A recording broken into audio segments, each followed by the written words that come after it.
Chapter 1. La meilleure nouvelle. The best news ever. To Charlotte, from Sophie. Subject, Orangina. I have seen Orangina. It was him, I'm so sure. He was wandering by the Seine. I call his name and he turned around. I took only one step in his direction and he ran away. You must come. He would come to you if you called him. I worry about him. Alone, with no charming houseboat to return to at night. I have a few days off from school because of teacher meetings next week. I'll talk to Maman. You talk to your father. You must come to Paris. Orangina needs you, and you have been away much too long. Bisous, Sophie. It took me hours to fall asleep that night.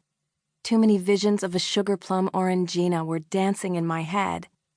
The next morning, I jumped out of bed as soon as my alarm went off, and I rushed to the kitchen to tell Dad about the email. When I got to the part about Sophie begging me to come to Paris, I began to talk faster and faster. It was like I was on fast forward. I know it's short notice, but Dad, it's such good timing. I don't have any tests next week, and I miss Sophie so much. It feels like forever since I've seen her. Can you believe she found Orangina?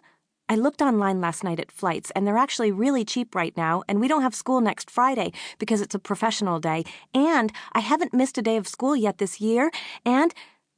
I had to stop and take a deep breath. I was trying to stay calm, but it wasn't easy. So? I asked tentatively. My dad is pretty laid back as far as dads go, but still, I knew it was a real long shot. I mean, who sends their daughter to Paris to find a missing cat? Are you really asking me if you can jet off to Paris next week? Alone? Dad looked amused. Well, actually, yes. I crossed my fingers behind my back and tapped my foot on the floor. It's what I do when I want something really, really badly. Dad stirred his cinnamon oatmeal around and looked thoughtful. I don't know, Charlotte. I'd love to be able to just say yes and send you off on a great adventure. I know Orangina means a lot to you, and how much you miss Sophie, but there are a lot of things to think about. It's a big deal to miss a week of school. My dad teaches creative writing at Boston University, so school is very important to him. He continued, I know I hate to see my students miss a class. It's hard to catch up. Even if tickets are cheap, it's still a significant amount of money. And to be honest, I don't know how I feel about sending you off on a plane all by yourself. We've always traveled together. I took a deep breath and launched into the responses I had rehearsed before falling asleep the night before. I can talk to my teachers before I leave, and I know the BSG will collect all of my assignments. I'm doing really well in school, and I'll work extra hard before I leave and even harder when I get back.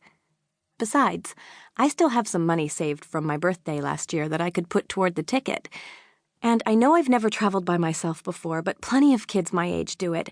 Avery's flown by herself to see her dad in Colorado a couple of times, and I'm sure the Morels would meet me as soon as I got off the plane. Besides, I paused to catch my breath. Traveling is very educational. Dad laughed out loud. I knew that last comment would crack him up. It's something he was always telling me.